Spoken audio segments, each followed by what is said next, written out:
learn to let you go. Salutations voyageurs et bienvenue sur le Voyage Conté, la chaîne qui vous fait explorer l'Afrique et sa culture à travers ses contes. Aujourd'hui, journée un peu triste. Je ne pourrai pas vous retrouver ce soir pour l'arbre à palabre. Je sais, je l'avais déjà mentionné dans le précédent live, mais je le redis là. Du coup, avant qu'on aille dans le conte, je voudrais vous remercier tout simplement. Ça fait 1 mois et 1 semaine exactement que le Voyage Conté a officiellement démarré. Ouais, voyage épique. Une idée de voyage. Il y a beaucoup de personnes comme Tina, Dalanda, Christine, qui appellent voyage dévié, voyage détourné. Non, non, non. C'est un vrai plaisir. C'est un vrai plaisir d'avoir fait tout ce chemin avec vous. Et j'espère que la route va être encore bien plus longue. Désolé, hein, je suis très heureux parce que bientôt, sur Instagram, il va y avoir des mini-interviews, on va dire. C'est moi qui vais les mener. Du coup, ce sera l'un d'entre vous qui va pouvoir y participer. Donc, allez sur mon Instagram. Je vais l'afficher en bas, là. Ça va s'afficher quelque part, là. Je ne sais pas encore où, mais ça va s'afficher quelque part, là. Allez-y, parce que ce sera l'un d'entre vous. Vous m'écrivez Écrivez-moi en inbox et vous me dites si vous avez envie de passer et je vous ferai passer. J'ai déjà quelques intervenantes. Oui. Priorité aux fidèles. Donc j'ai déjà quelques intervenantes de prévues. Et bientôt, j'espère que ce sera toi, cher voyageur qui est en train de regarder là. Aujourd'hui, j'ai pris un compte très léger. Je pense, hein. J'ai regardé, il n'y avait pas beaucoup de morale. Donc, j'espère qu'il sera léger. J'espère qu'il n'y aura pas beaucoup de morts. Et j'espère qu'il sera léger en tout cas. N'oubliez pas, lorsque vous aurez regardé le compte, s'il vous plaît, n'oubliez pas de mettre des likes. N'oubliez pas de commenter, donner votre avis, parce que il y a toujours moyen d'améliorer le contenu. Et surtout, partagez. Partagez la vidéo, partagez-la sur vos réseaux. Le voyage Conté, c'est moi, mais le voyage Conté, surtout, c'est vous. C'est ensemble qu'on fait ce voyage. Et le bus grandit petit à petit. Enfin, le bus, ça dépend. Selon le moyen de transport que vous préférez, il grandit en tout cas. Et bientôt, on pourra faire des événements où tous, on sera présents. Imaginez un peu des salons voyage Conté. Bref, j'arrête de m'étendre. Hein? Voilà quoi. On va directement dans le conte. Aujourd'hui, le conte est un conte Lokpa. Il s'appelle La bouche et la main. Qui peut me dire pourquoi la main porte la nourriture à la bouche? Personne? Eh bien, écoutez. Titi, Tia, au commencement du monde, la main et la bouche étaient très bons amis. Ils faisaient tout ensemble et mettaient tout en commun. Ils décidèrent de commencer ensemble un élevage de poulets.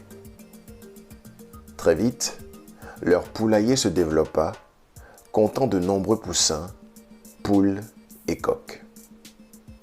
Mais comme vous le savez, les éperviers aiment fréquenter les endroits où il y a des poussins. Le quartier où habitaient la main et la bouche devint donc le rendez-vous des éperviers. De nombreux poussins disparaissaient chaque jour. Il était urgent de trouver une solution. Les deux amis se concertèrent. Et il nous faut des flèches pour lutter contre les éperviers qui enlèvent nos poussins. Telle était leur décision. Ils achetèrent donc chacun sa flèche. Restait maintenant à prévoir l'organisation pratique de la surveillance, car les deux amis étaient cultivateurs et devaient se rendre quotidiennement au champ. Ils se mirent d'accord. L'un serait au champ pendant que l'autre veillerait sur la basse-cour et on inverserait l'ordre chaque jour. Le premier tour de garde revint à la bouche. L'épervier ne tarda pas à apparaître. La bouche, qui ne dormait pas, lui lança une flèche qui l'atteignit en plein dos. L'oiseau n'en fut que blessé et il reprit son vol plus haut dans le ciel sans attendre son reste. Il disparut avec la flèche et la bouche se rendit compte alors qu'elle s'était trompée de flèche et qu'elle avait lancé celle qui appartenait à la main. Elle ne fit pas cas de la confusion, car, pensait-elle, la main n'en ferait pas un problème, étant donné leur amitié mutuelle. Le soir, la main rentra. « Mon cher ami, dit la bouche, sois le bienvenu. Bonne nouvelle, l'épervier est venu comme prévu et je l'ai atteint adroitement avec une flèche. Seulement, je me suis rendu compte après que c'était ta flèche.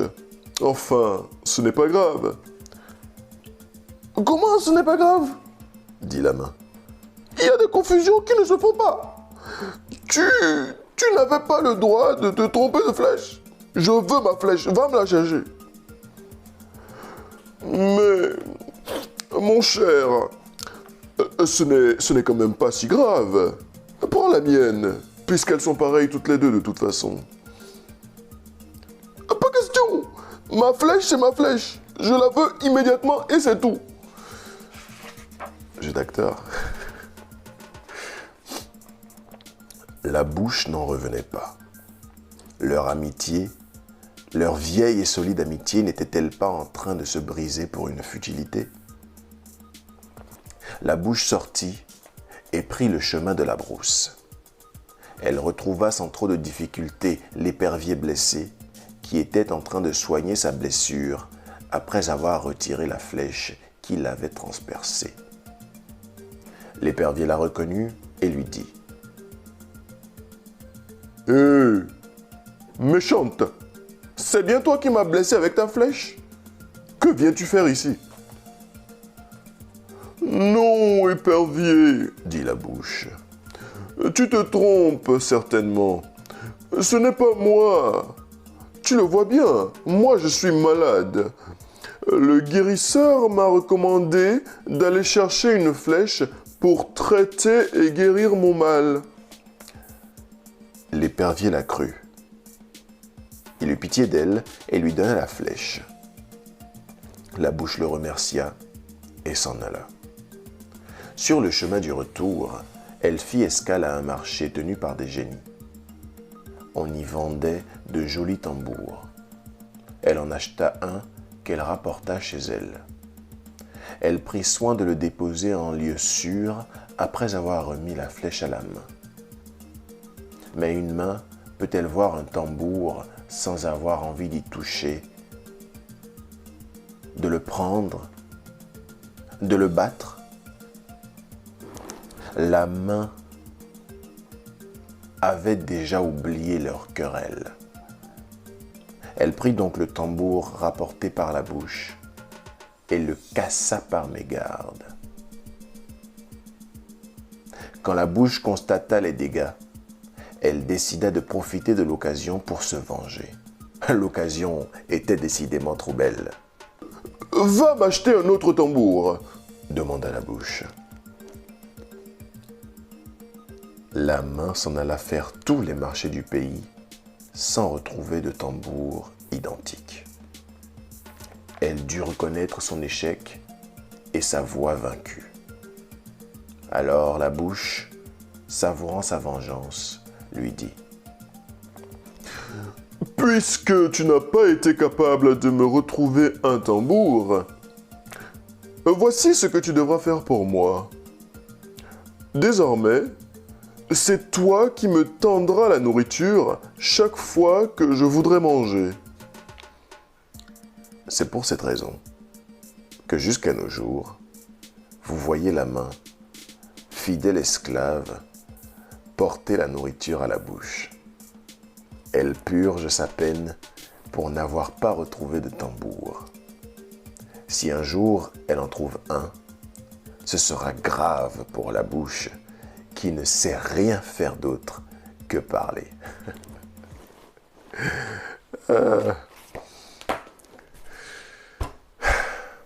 Qu'est-ce que vous en pensez alors? Qu'est-ce que vous pensez du conte? Je veux voir vos réactions dans les commentaires. Je vous ai dit, aujourd'hui c'est un conte soft. J'ai regardé le conte, j'ai pas vu de morale. Du coup, je l'ai sélectionné. Alors, bon choix pour un jour sans arbre à palabres. Ou quand même, malgré tout ça, vous arrivez à trouver un thème discutable dans le conte que je vous ai proposé. J'attends vos retours dans les commentaires. N'hésitez pas à liker, n'hésitez pas à commenter, n'hésitez surtout pas à partager. Vous êtes le voyage conté et ensemble, explorons la culture africaine. Au revoir. Si tu es arrivé jusque-là, dis-moi, qu'est-ce que tu attends? Qu'est-ce que tu attends pour t'abonner?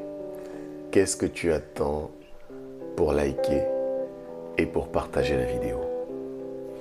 N'hésite pas à faire tout ça et n'oublie pas d'activer la cloche de notification pour recevoir tous les nouveaux contes dès qu'ils sont sortis. Rejoins le voyage, abonne-toi.